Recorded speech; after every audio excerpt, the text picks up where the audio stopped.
중국은 고구려와 발해를 중국의 일부라고 주장하고 있습니다. 그러면서 자신들이 오랜 시간 동안 아시아의 패권을 장악한 나라이며 인구와 국가 면적에서도 주변의 나라들을 압도하고 있다고 말하면서 다른 나라 사람들을 무시하기도 하죠. 이러한 사실 때문인지 수업 시간에 오만하게 한국을 깔보는 중국 유학생들에게 혼자서 당당하게 맞선 한국 학생이 있어서 눈길을 끌었습니다. 그 한국 학생은 역사적 사실에 기초하여 중국 학생들의 어이없는 주장에 논리적으로 반박하여 모든 중국 유학생들을 아무 말도 못하게 만들고 다른 외국 학생들의 박수갈채를 받았다고 합니다. 어떤 사연인지 한번 들어보겠습니다. 안녕하세요.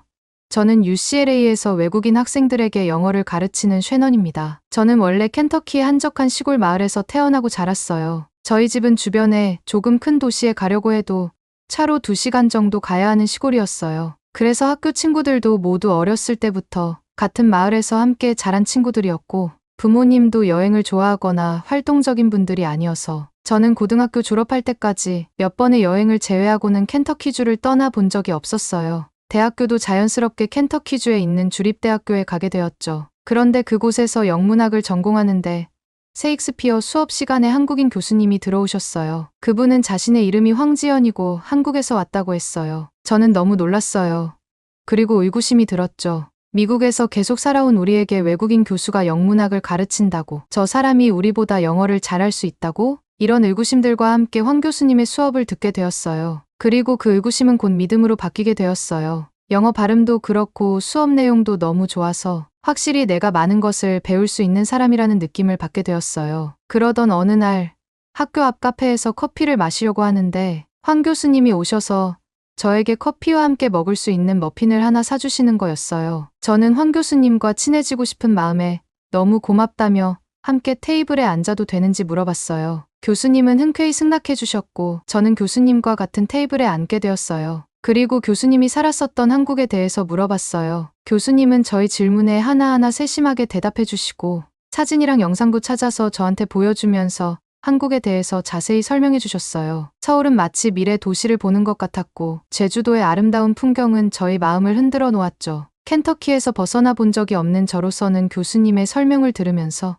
처음으로 외국에 가보고 싶다는 생각을 하게 되었어요. 그리고 그 나라는 바로 한국이었죠. 그리고 그 순간부터 저는 어떻게 하면 한국으로 가야 할지 고민을 하게 되었어요. 그냥 무작정 가기에는 돈도 없고 용기도 나지 않았죠. 그렇게 고민을 하고 있을 때 황 교수님이 LA 쪽에서 일을 하면서 돈을 모으고 한국으로 가보는 건 어떻겠냐고 추천을 해주셨어요. 그러면서 LA에는 한국 사람들도 많고 식당도 많아서 한국인 친구를 사귀고 음식도 적응하기에 좋을 거라고 이야기해 주셨어요. 그래서 일자리를 찾는 중에 UCLA에 있는 ESL 코스에서 영어 선생님을 구하고 있었고 때마침 저도 영문과를 전공하면서 영어 선생님 자격증을 따 놓은 상태라 외국인을 상대하는 ESL 코스의 영어 선생님 자리를 지원하게 되었어요. 결과는 합격이었어요. 그래서 이번 여름부터 미국으로 어학연수를 오는 외국 학생들에게 영어를 가르치게 되었습니다. LA 공항에 도착하니 너무 많은 인파에 놀랐어요. 그리고 다양한 인종의 사람들이 있었고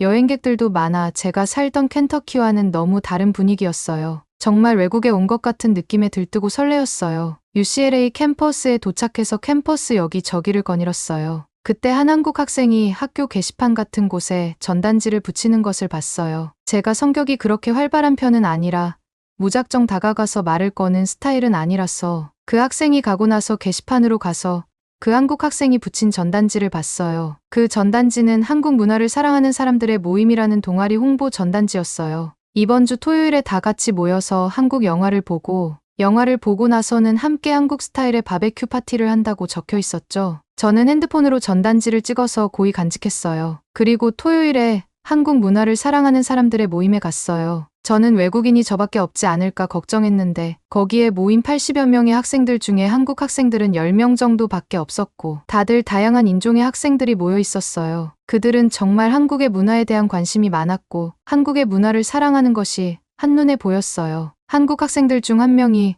오늘 보게 될 영화에 대해서 소개해 주었는데 기생충이나 올드보이 같이 유명한 작품이 아니라 한국의 역사 영화 시리즈라고 하면서 안시성이라는 영화를 같이 볼 거라고 이야기를 했어요. 안시성은 거대한 제국이었던 중국의 20만 대군에 맞서 5천의 병사로 안시성을 지킨 안시성 성주 양만퉁과 그의 전사들에 대한 이야기라고 영화를 소개해줬어요. 그때부터 저는 심장이 두근거리는 것을 느꼈어요. 오징어 게임이나 킹덤 같이 미국에서도 유명한 드라마 시리즈들에 대해서는 들어봤지만 이 영화는 처음이라 기대되었어요. 영화를 보는 내내 저는 한국 장수들의 나라에 대한 충성심과 책임감, 그리고 대군을 앞에 두고도 굴하지 않은 용기에 감탄할 수밖에 없었어요. 그리고 특히 주인공이었던 조인성 배우는 보는 내내 제 마음에 각인되었어요. 저는 앞으로 조인성의 팬이 될 수밖에 없다는 것을 느낄 수 있었어요. 조인성뿐만 아니라 영화의 내용과 진행도 너무 박진감이 넘치고 좋았어요. 영화를 다 보고 그곳에 모인 사람들은 영화에 대해 이야기했어요. 저는 한국 학생들에게 너무 재밌었다고 이야기하자 한국 학생들은 이 영화보다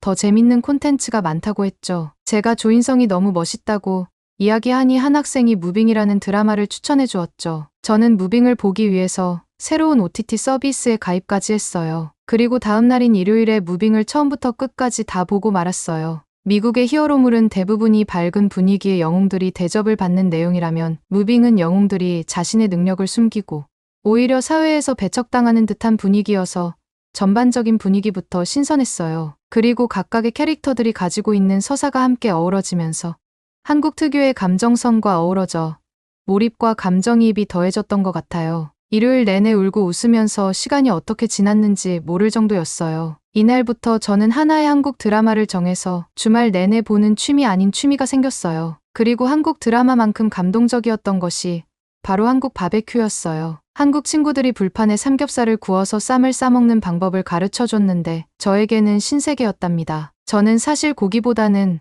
샐러드를 더 좋아하는 편이었어요. 부모님도 제가 어렸을 때 저에게 고기를 먹이려고 부단히 노력했지만 저는 계속 샐러드만 먹었다고 그러셨어요. 그런데 상추쌈에 삼겹살 한 점과 쌀밥 조금과 파절이와 쌈장을 넣어서 한 입에 먹었는데 야채의 신선함과 고기의 담백함, 파절이의 새콤달콤하고 쌈장의 매콤한 맛이 어우러져 하나의 하모니를 만들어내는 것이었어요. 제가 눈이 휘둥그레져서 놀라는 모습을 보더니 제 옆에 있던 멕시코 친구도 자기도 처음 고기 쌈을 먹었을 때 그런 표정을 지었었다고 이야기했어요. 만약에 고기 쌈을 싸먹는 법을 어렸을 때부터 알았더라면 저희 부모님도 저에게 고기를 먹이기 위해 그렇게 노력하지 않아도 됐을 거예요. 고기 쌈에 빠져있는 저를 본 옆에 있던 멕시코 친구가 저에게 함께 한인타운에 있는 한국 식당을 가자고 했어요. 저희는 다음 주말에 그곳에서 의기투합한 친구들과 함께 한인타운으로 놀러 갔어요. 그리고 저는 그곳에서 제 최애 음식을 만나게 되었습니다. 그것은 바로 비빔밥이었어요. 색색깔의 나물들과 빨간 양념과 흰밥이 일단 제 눈을 사로잡았어요. 그리고 야채가 주는 건강한 느낌과 양념의 매콤함과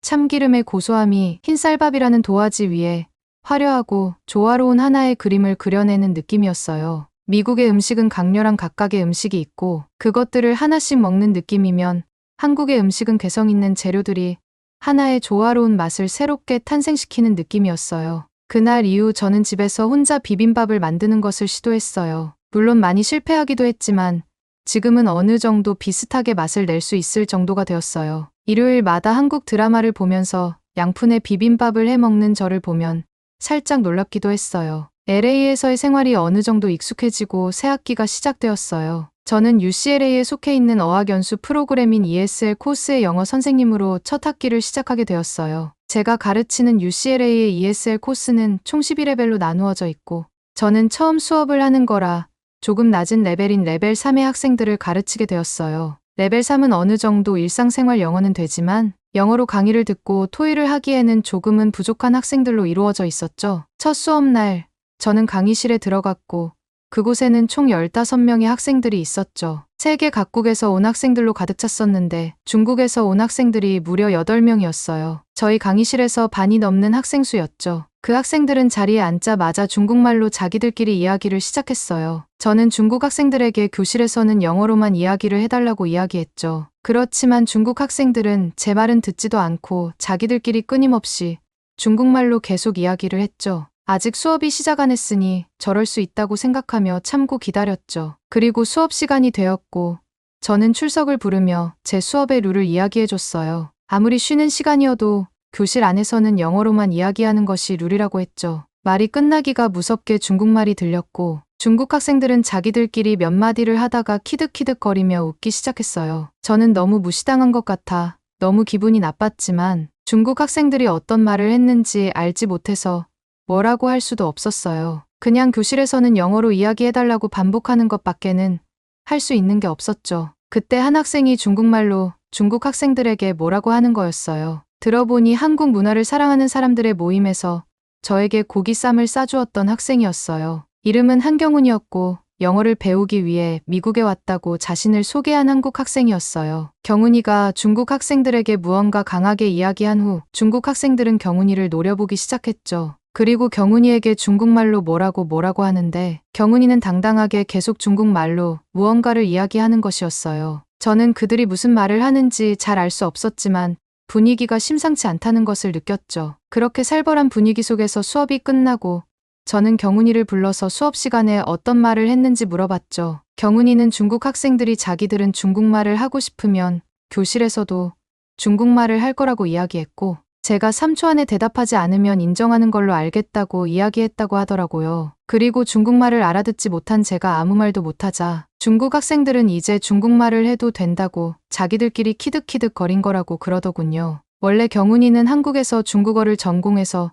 중국 학생들이 하는 말을 다 알아들었고 선생님에게 무례하게 굴지 말라고 경고를 했고 그래서 중국 학생들과 분위기가 좋지 않았던 것이라고 이야기를 해주었어요. 저는 경훈이에게 고맙다고 했고 경훈이는 당연한 일이라며 앞으로 열심히 영어 공부를 하겠다고 하며 자리를 떴죠. 중국 학생들이 너무 많아서 수업은 중국 학생들이 분위기를 주도하게 되었어요. 그리고 특히 중국 학생들은 경훈이를 수업 시간에 왕따시키는 분위기를 만들었죠. 저는 중국 학생들에게 수업 분위기를 흐리지 말라고 수차례 이야기했지만 전혀 먹히지가 않았어요. 그러면서 계속 나오는 중국말에 저도 정말 스트레스를 많이 받았어요. 그러던 어느 날 수업 시간에 각자의 나라를 소개하는 시간이 있었는데 이때 일이 터지고 말았죠. 제 수업에는 중국 학생들 말고도 대만에서 온 학생이 있었어요. 그 학생들은 중국 학생들과 늘 붙어 다니는 것은 아니었지만 별탈 없이 잘 지내고 있는 학생이었죠. 그런데 대만 학생이 대만의 역사에 대해 이야기하고 대만을 소개하자 중국 학생들은 일제히 대만은 나라도 아니고 중국의 일부라고 이야기하며 그 대만 학생을 무시하기 시작했죠. 저는 민감한 역사 문제라 무엇이 옳고 그른지 이야기하는 것은 좋지 않다고 생각했지만 그래도 저렇게 한 학생을 대놓고 무시하고 비난하는 건 잘못된 거라고 생각했어요. 결국 그 대만 학생은 모멸감에 눈물을 흘리기 시작했고 중국 학생들은 눈물을 흘리는 대만 학생의 반응에 더 기고만장해져서 목소리를 높이기 시작했죠. 저는 일단 중국 학생들에게 조용히 하라고 한 후 대만 학생을 위로해 주었죠. 그리고 중국 학생들의 차례가 되었죠. 중국 학생들은 중국이 세계에서 가장 강한 나라고 그 옆에 있는 나라들은 사실은 중국의 속국이라는 이야기를 했죠. 그때 경훈이가 속국이라는 표현은 틀렸다고 이야기하자 중국 학생들은 한국같이 조그만 나라는 자신들은 신경 쓰지 않는다고 이야기했죠. 그러자 경훈이는 수나라가 고구려를 침공했다가 대패해서 나라가 망하는데 결정적인 역할을 했고 너희가 그렇게 추앙하는 당태종도 고구려를 침공했지만 결국 고구려에 패하고 말았다고 이야기했죠. 그러자 중국 학생들은 고구려는 한국이 아니라 중국의 역사라고 말하기 시작했어요. 그러면서 지금 고구려가 있던 땅이 중국의 땅이니 이것은 중국의 역사라고 주장하는 겁니다. 그러자 경훈이는 그것은 국토지상주의적 역사관으로서 전혀 통용될 수 없다고 이야기하며 그런 식으로 따지면 현재 대만이 그 땅을 가지고 있으니 대만이 중국의 일부라는 너희들의 주장은 논리적이지 않다고 말했죠. 그 말에 중국 학생들은 대만은 중국의 일부이며 고구려도 중국의 일부라고 주장했어요. 그러자 경훈이는 전통적으로 우리는 꾸준히 고구려를 한국사로 인식했지만 중국은 고구려를 자국의 역사로 편찬한 적이 전혀 없었고 심지어 옛 중국인들은 한반도와 만주에 사는 사람들을 동이라고 불러왔다고 이야기했죠. 그리고 당시 고구려는 요동과 만주 지역의 일부를 차지하고 있었지만 그 기반은 한반도의 평양과 압록강 주변이었다고 하면서 한반도를 중심으로 요동과 만주 지역까지 뻗어나간 것이라고 이야기했어요. 그러자 다른 중국 학생이 고구려는 몰라도 발해는 말갈 쪽의 나라라고 말했어요. 경훈이는 한치의 흔들림도 없이 되받아쳤죠. 발해는 고구려인의 후예들이 세운 나라로 처음에 건국할 때부터 고구려를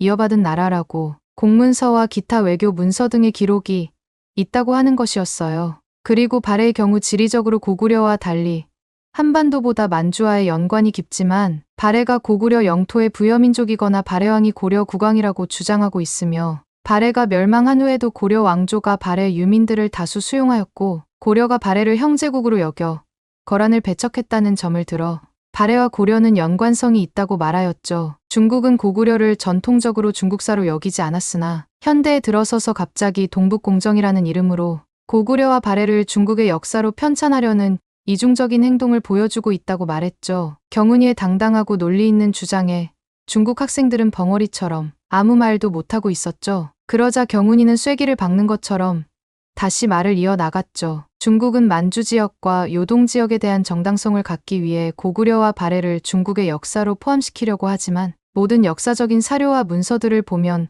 고구려와 발해는 한국의 역사라는 것이 너무나 명백하다고 이야기했죠. 경훈이의 말에 중국 학생들은 한마디도 못하고 있었는데 갑자기 한 중국 학생이 너희들은 한문을 쓰고 있고 그것은 중국의 문자라고 이야기했죠. 그러면서 너희는 어쩔 수 없는 중국에 속한 나라라고 하면서 손흥민의 손이 손오공의 손과 같은 글자니 손흥민도 결국 중국 사람이라는 정말 어처구니 없는 말을 하는 것이었어요. 그 말을 들은 경훈이는 박장대소를 하면서 중국 학생에게 개그 센스가 있는 것 같다면서 나중에 코미디언을 해보는 것은 어떻겠냐며 농담을 하는 여유까지 보이는 것이었어요. 그리고 그 중국 학생에게 고맙다고 말을 하는 것이었어요. 경훈이의 반응에 저는 의아했어요. 왜 고맙다고 하는 거지? 라는 생각이 들었지만 경훈이의 다음 말은 저의 모든 의문을 해소시켜 주었죠. 경훈이는 그 중국 학생에게 너희가 문자에 대해 이야기를 꺼내서 자신이 정말 온 세상에 자랑하고 싶은 우리 한글에 대해 이야기할 수 있는 기회를 주어서 감사하다고 이야기했다는 것이었죠.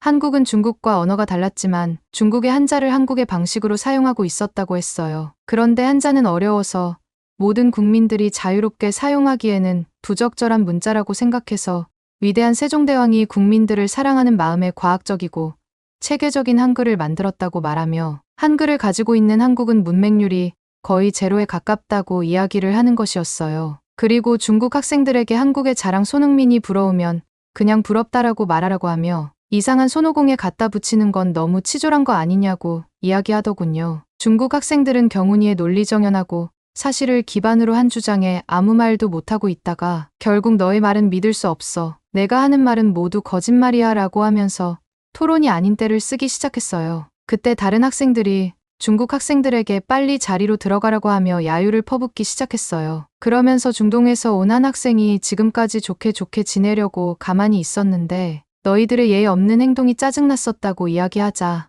다른 학생들도 중국 학생들에게 야유를 하며 꼴 좋다는 식으로 이야기를 하는 것이었어요. 결국 그 중국 학생들은 자리로 돌아가게 되었죠. 수업이 끝나고 중국 학생들을 제외한 나머지 학생들이 경훈이에게 가서 엄지를 치켜 올리기도 하고 오늘 발표 정말 멋있었다고 칭찬을 해주는 것을 보았죠. 그리고 그 대만 학생은 경훈이에게 달려가 경훈이의 손을 잡으며 고맙다고 이야기했어요. 저는 경훈이에게 어떻게 그렇게 역사에 대해 잘 아냐고 묻자 경훈이는 모든 한국 학생들이 이 정도는 알고 있다고 이야기하며 역사를 잘못 알고 있는 친구들에게 제대로 된 역사에 대해 이야기를 해줘야 한다면 자신이 정확하게 알고 있어야 한다고 말하더군요. 저는 한국 문화를 사랑하는 사람들의 다음 모임이 언제냐고 물어보자 경훈이는 다음 주에 있는 걸로 알고 있다고 하면서 자신이 조인성이 나온 다른 영화를 보자고 추천했다고 하면서 조인성의 리즈 시절을 볼 수 있는 영화이니 꼭 모임에 오라고 이야기하는 것이었어요. 저는 당연히 참석을 할 거고 이번에는 제가 모임에 오는 사람들을 위해 비빔밥을 만들고 싶다고 이야기했어요. 그러자 경훈이는 너무 좋아하면서 이번에 메뉴를 무엇으로 할지 고민이었는데 비빔밥이 좋을 것 같다고 하면서 모임 준비하는 한국 친구들과 함께 비빔밥을 만들자고 제안해 주었어요. 그렇게 저는 한국 문화를 사랑하는 사람들의 모임의 임원이 되었고 많은 한국 친구들을 만들 수 있었습니다. 그리고 내년 봄에 한국의 연세대학교 어학당으로 한국어 유학을 가기로 했습니다. 요즘 낮에는 외국 학생들에게 영어를 가르치고 밤에는 한국 친구들에게 한국어를 배우면서 정말 행복한 하루하루를 보내고 있습니다. 얼른 내년 봄이 와서 직접 한국을 느끼고 싶네요. 최넌 선생님의 사연은 여기까지입니다. 역사를 공부해야 하고 정확히 알아야 하는 이유를 보여주는 좋은 예시인 것 같습니다. 북한 김여정 노동당 부부장은 이것은 한국 군부가 한 일이라며 한국군을 규탄하면서 동시에 재발 방지를 요구해왔다. 또한 김여정은 유엔 사무총장에게 이것을 언급하며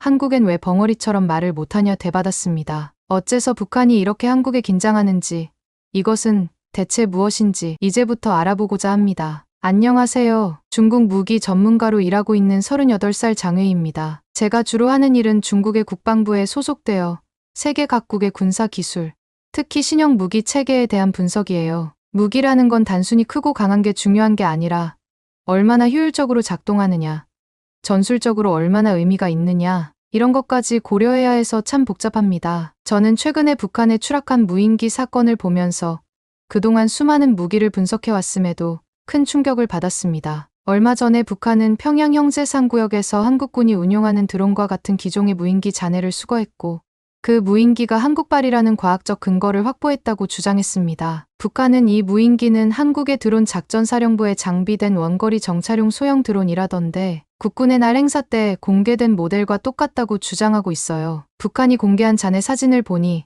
한국의 드론과 외형뿐만 아니라 부품 위치나 형태까지 거의 똑같아 보여서 진짜로 한국군 드론이 평양에 침투한 건가 싶더군요. 일부의 전문가들이 북한이 과거에도 미국의 글로벌호크나 다른 첨단 무기를 복제해 공개한 전례가 있다면서 이번에도 자작극을 통해 한국을 비난하려는 의도일 가능성을 제기했습니다. 다른 군사 전문가들은 드론의 주요 부품들이 군용으로 개발된 한국 내 제품이라 민간이나 국외에서 구하기 어려운 점을 지적했습니다. 일각에서는 북한이 주장하는 무인기 발견 장소는 북한의 주요 미사일 개발 기지인 산음동 근처로 한국이 평양 인근의 미사일 기지를 정찰하는 용도로 무인기가 사용됐을 가능성이 더 크다고 보기도 했죠. 무인기 사건이 터지자 북한은 유엔의 한국 군부의 도발을 규탄하라고 촉구했고 여러 차례 공식 발표를 통해 한국이 평양에 무인기를 침투시켜 전단을 살포했다고 주장했습니다. 하지만 정작 무인기에 삐라 살포통이 부착됐다는 증거 사진은 공개하지 않았어요. 이 드론이 평양 상공에 침투해 전단을 살포했는지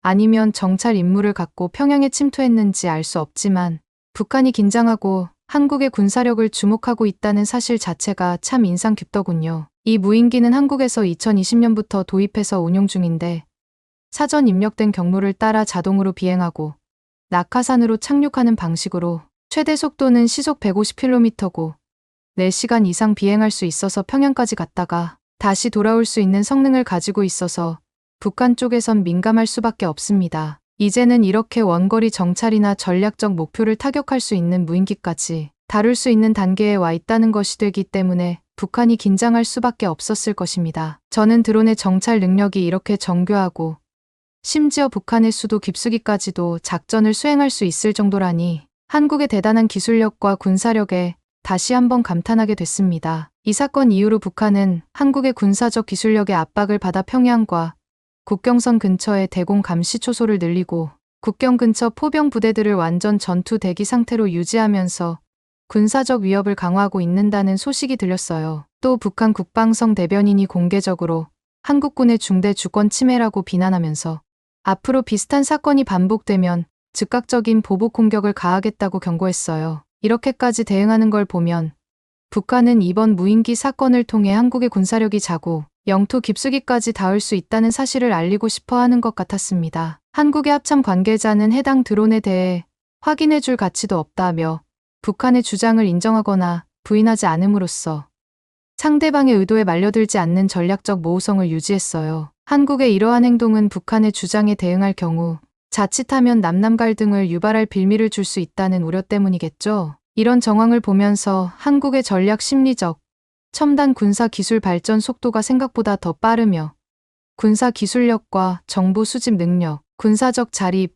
기술적 우위가 점점 더 확실해지고 있다는 걸 느낄 수 있었습니다. 심지어 한국은 국군의 날 행사에 괴물 미사일이라고 불리는 현무5를 발표했는데 8톤의 탄두를 실을 수 있으며 북한의 지하 벙커나 핵시설을 뚫고 들어갈 수 있다는 얘기를 듣고 나서 그냥 무시할 수 없는 무기라는 생각이 들더라고요. 물론 한국말로는 북한의 핵미사일에 대응하기 위한 자주국방 차원이라고 설명하지만 그건 겉으로 드러난 명분일 뿐이라는 생각이 들었습니다. 그런데 현무5는 8톤 탄두를 장착했을 때는 사거리가 300km이지만 탄두 무게를 1에서 2톤 정도로 줄이면 사거리가 중거리 탄도미사일 수준인 3000km를 넘어 5500km까지 겨냥할 수 있는 잠재력을 가지고 있습니다. 단지 북한의 미사일 위협에 대응하여 북한만을 겨냥한다면 사거리 300km 정도면 충분하니 그렇게까지 사거리가 긴 미사일이 굳이 필요 없습니다. 이건 한국이 북한을 겨냥한 걸 넘어서 중국 동북부까지도 염두에 두고 있다는 의미로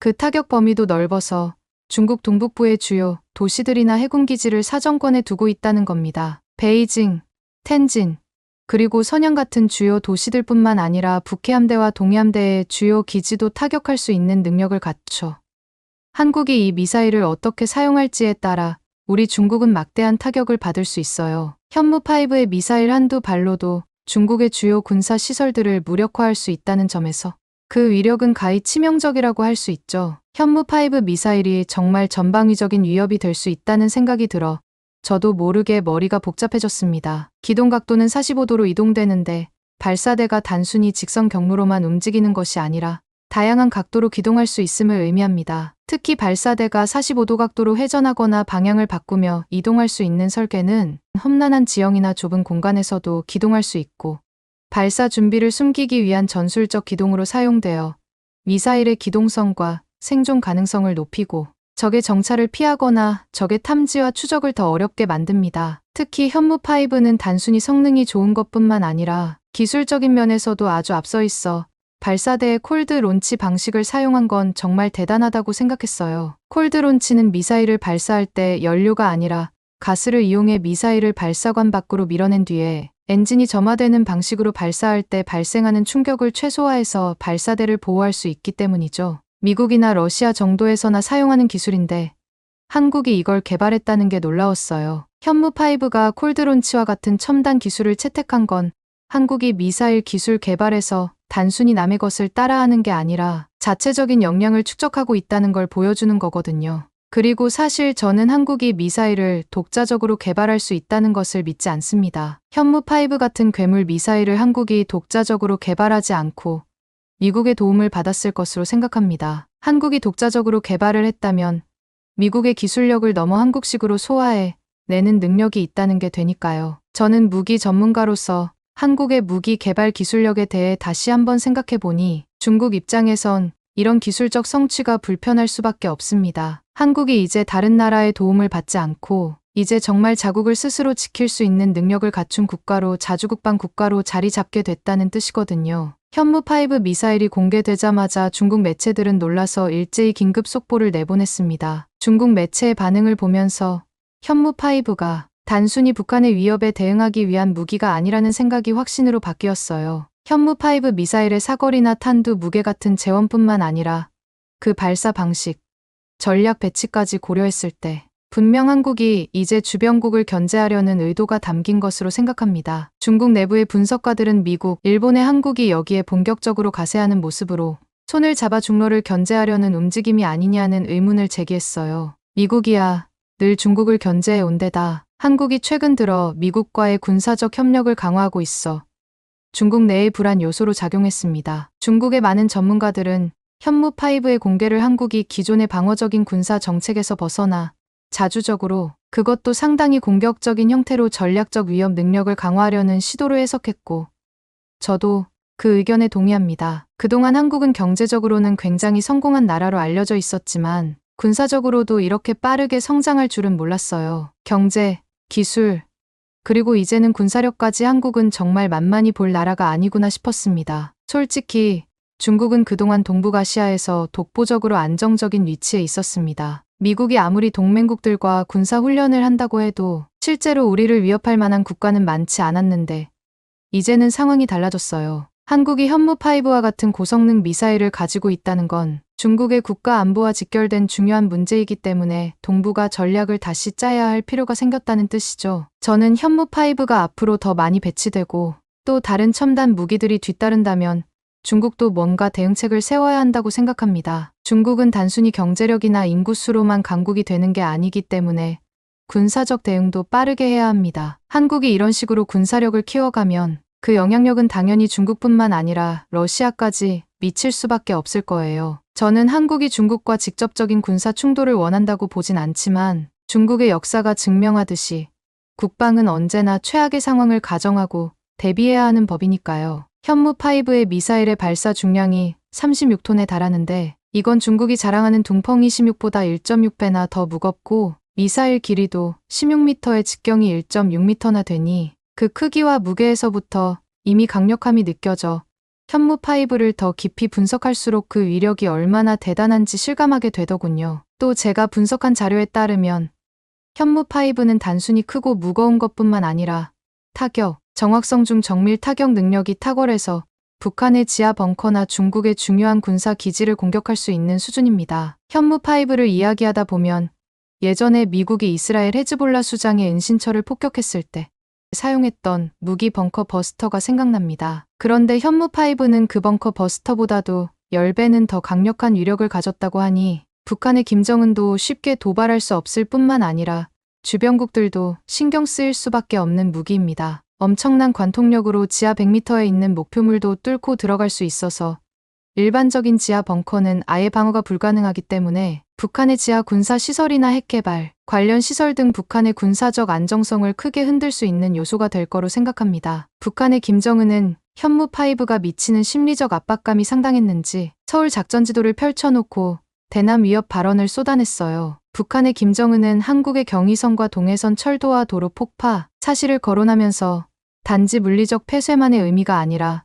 서울과의 악연을 잘라버리고 동족 의식과 통일이라는 비현실적 인식을 깨끗이 털어버린 것으로 앞으로 철저한 적국인 한국으로부터 주권이 침해당할 때 물리력을 조건에 구애됨 없이 거침없이 사용할 것이라고 위협했습니다. 김정은이 긴장한 것을 보면 한국이 정말 본격적으로 전략적 억지력을 확보하기 위해 큰 노력을 기울였다는 게 느껴졌습니다. 한국은 미국이나 이스라엘에서나 볼 법한 수준의 기술을 자국 내에서 개발해 내고 있다는 사실로 이제 경제 발전뿐만 아니라 이제는 군사 기술에서도 세계 최상위권에 오르고 있다는 것을 보여줬어요. 여기서 중요한 건 이제 중국이 한국을 바라보는 시각도 달라졌기 때문에 현무5가 단순히 군사적 방어 수단을 넘어서서 외교적인 측면에서도 상당한 영향을 미친다는 겁니다. 단순히 경제적인 협력 파트너가 아니라 군사적 위협으로도 신경 써야 할 대상이 되었기 때문에 단순한 무기 체계의 발전이 아니라 한국의 국방 전략이 어떻게 변화하고 있는지를 보여주는 상징적인 사례라고 할 수 있습니다. 현무5의 등장은 결국 그냥 한국의 무기 개발 성공 정도로 끝날 일이 아니라 동북아 전체의 군사 균형을 흔들어 놓을 수 있는 사건이기 때문에 중국에도 크나큰 도전 과제입니다. 중국 내에서 미국이 필리핀과 일본에 중거리 미사일을 배치하려는 계획을 세우고 있다는 뉴스가 나오는 데다 한국의 현무5가 본격적으로 배치되면 새로운 군사적 균형이 형성될 가능성이 크기 때문에 중국 군사 전문가들 사이에선 긴장감이 돌기 시작했습니다. 한국이 일본과 함께 미국의 중거리 미사일 네트워크에 포함되면 중국 입장에서는 매우 난처한 상황이 될 거라는 우려가 큽니다. 사실 미국이 한국과 같은 동맹국들과 협력하는 건 오래된 일이지만 그 동맹국의 한국이 본격적으로 현무5를 가지고 네트워크에 포함되어 가세한다는 건 단순히 방어를 넘어선 전방위적 억지력을 가질 수 있다는 점이 문제입니다. 저도 분석가로서 다양한 무기들을 다뤄왔지만 이렇게 여러 방면에서 강력한 성능을 가진 미사일은 좀처럼 보기 드물어 현무5는 단순히 국지적 방어 무기가 아니라 전략적 공격 자산으로 활용될 가능성이 높습니다. 미국이 중국을 저지하기 위해 아시아 지역에서 군사적 영향력을 확대하려는 움직임에 발맞춰 한국이 그 역할을 강화하고 있다는 느낌이 듭니다. 현무5 같은 미사일이 대거 실전에 배치된다면 한국은 그저 방어적인 위치에만 머물지는 않을 겁니다. 미국이 한국에 중거리 미사일을 배치할 가능성도 전혀 없다고 단언할 수 없는 데다 한국이 미국의 군사 전략에서 차지하는 비중은 더 커지면 중국 입장에선 큰 군사적 위협으로 받아들여질 수밖에 없습니다. 사실 중국도 미사일 방어 체계와 억지력을 어느 정도 갖추고 있긴 하지만 현무5는 기존의 한국 미사일과는 차원이 다른 무기로 중국이 대처해야 할 새로운 군사적 과제가 생겼다고 할 수 있습니다. 게다가 현무5의 성능이 어디까지 개선될지 그리고 한국이 이를 어떻게 배치할지에 따라 동북아의 군사적 판도는 크게 변하기 때문에 이제는 군사 분야에서도 자립할 수 있는 기반을 마련하여 국제적 위상에도 큰 영향을 미칠 수밖에 없습니다. 중국이 동북아시아에서 군사적 균형을 유지하고 있는 상황에서 현무5 같은 무기는 그 균형을 흔들 수 있는 중요한 변수로 작용할 수 있으니 한국은 이 미사일을 개발하면서 분명히 주변국, 특히 중국과 러시아를 의식했을 겁니다. 한국이 자신의 군사적 독립을 추구하는 모습은 국제사회에서도 긍정적으로 평가될 수 있지만 동시에 주변 국가들의 군비 경쟁을 가속할 우려도 있죠. 이제 한국은 미국의 군사적 보호 아래에서만 머무는 게 아니라 스스로 방어 능력을 갖추면서 동맹국의 역할을 강화하고 있거든요. 한국이 이런 현무5 같은 미사일을 보유하게 되면 미국 역시 한국과의 군사적 협력을 더 강화할 이유가 생겨서 한미동맹이 더욱 공고해질 수밖에 없는 구조가 만들어지는 셈이죠. 이제 미국과 한국은 단순히 동맹 관계가 아니라 이제는 상호 보완적인 관계로 나아갈 수 있다는 얘기죠. 다만 이런 미사일 개발이 가져올 새로운 도전 과제들도 분명히 있습니다. 한국이 현무5 같은 무기를 보유하게 되면 중국과 러시아와 북한은 당연히 경계할 수밖에 없어요. 저희 중국 입장에서도 한국의 군사적 성장에 중국이 그동안 쌓아왔던 동북아 군사 전략을 재검토해야 할 필요가 있게 되는 겁니다. 또한 한국이 이대로 미사일 기술을 계속해서 발전시킨다면 이는 단순히 동북아시아에만 영향을 미치는 것이 아니라 국제 무대에서도 새롭게 위상을 펼칠 수가 있게 되는 겁니다. 한국이 군사 강국으로 부상하게 되면 그에 따라 국제적인 책임도 커져 특히 군사 기술 발전이 가져올 안보 문제를 어떻게 해결할 것인가가 중요한 이슈로 떠오를 수 있습니다. 이 부분에 대해 한국이 어떻게 해결할지는 모르겠지만 빠른 경제 성장과 무기 개발 기술 발전, 외교적 능력을 보이는 것을 보면 중국이 좌시할 수도 없다고 봅니다. 저는 현무5가 한국의 자주국방을 상징하는 중요한 무기일 뿐만 아니라 앞으로 한국이 동북아시아에서 어떤 역할을 하게 될지를 보여주는 일종의 신호라고 생각해요. 한국이 이런 미사일과 드론을 가지고 있다는 건 단순한 국방의 차원을 넘어서서 주변국들과의 관계를 새롭게 설정하여 한국이 그동안 보이던 방어적인 자세에서 벗어나 더 적극적으로 동북아시아의 안보 구도에 기여할 수 있는 나라가 되었다고 봅니다. 이번에 당선된 일본 총리 아시바 시게루는 이시바 총리는 미국 허드슨 연구소 기고문을 통해 중러북한에 대항하는 아태 지역의 거대한 광역 안보 협력의 우산을 씌우고 유럽의 나토와 수평적 협력 관계를 설정하는 복합 시스템을 구축하자고 했습니다. 이른바 아시아판 나토 창설을 통해 아시아 지역 군사동맹이 필요하다는 주장으로 중국을 압박하려고 하는데 중국에서는 크게 반발하고 있습니다. 따라서 일본까지 한국의 군사력을 유의미하게 평가하면서 이제는 단순히 한국이 군사 기술 발전을 보여주는 이상으로 진정한 군사 강국으로 도약할 수 있는 준비를 마쳤다는 증거가 되었습니다. 한국을 통해 인도태평양 전략에서 더 중요한 역할을 하게 될 것이고 이는 곧 중국의 국방 전략의 직격탄이 되고 앞으로 중국과의 외교적, 군사적 관계에서 동북아의 군비 경쟁이 가속화되면서 불안정성이 더욱 커질 수밖에 없는 영향에 주목하고 있습니다. 이제 중국과 한국의 관계는 경제적 협력에도 영향을 받을 가능성이 커져서 이제 단순한 군사 장비가 아니라 동북아의 안보와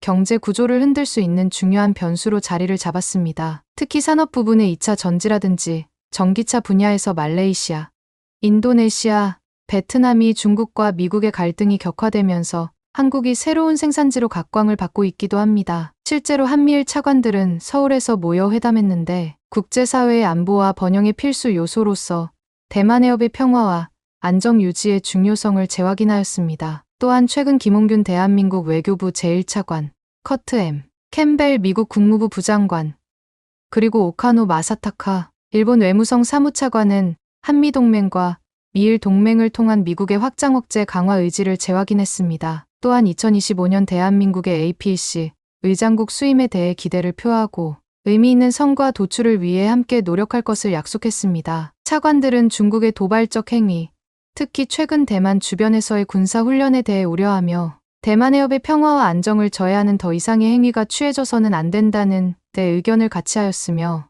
대만에 대한 한미일의 기본 입장은 변화가 없으며 양안 문제의 평화적 해결을 촉구한다고 말했습니다. 심지어 한국은 독일과 달리 공장 가동이 멈추지 않다 보니까 독일이 3년 후에 만드는 제품을 아직 한국은 방산 공장이 계속 돌고 있어서 1년만 제작할 수가 있는 거예요. 이 때문인지 한국이 호주의 제안으로 나토 국방장관 회의에 초청되어 군사협력 강화, 나토와 군사협력을 심화하는 방안 등을 집중적으로 논의했습니다. 마르크 리터 나토 사무총장은 한국이 나토 동맹들이 첨단 기술과 방위산업 생산품에 접근할 수 있도록 지원하는 데 대해 정말로 감사의 뜻을 전달하고 싶다고 발언하기도 했어요. 한국이 이러한 최첨단 무기와 기술을 운용할 수 있다는 사실이 주변국들에는 경계심을 불러일으킬 수밖에 없을 겁니다. 제가 이런 첨단 기술들을 분석하면서도 느꼈지만 한국은 단순히 경제 강국이 아니라 군사적으로도 새로운 단계에 도달해 있다는 걸 보여주고 있어요. 이번 사건으로 인해 단순히 동북아에서 영향력만이 아니라 전 세계가 한국의 군사적 자립과 첨단 기술력에 주목하게 될 것 같네요. 이제는 한국을 그저 방어적인 군사력에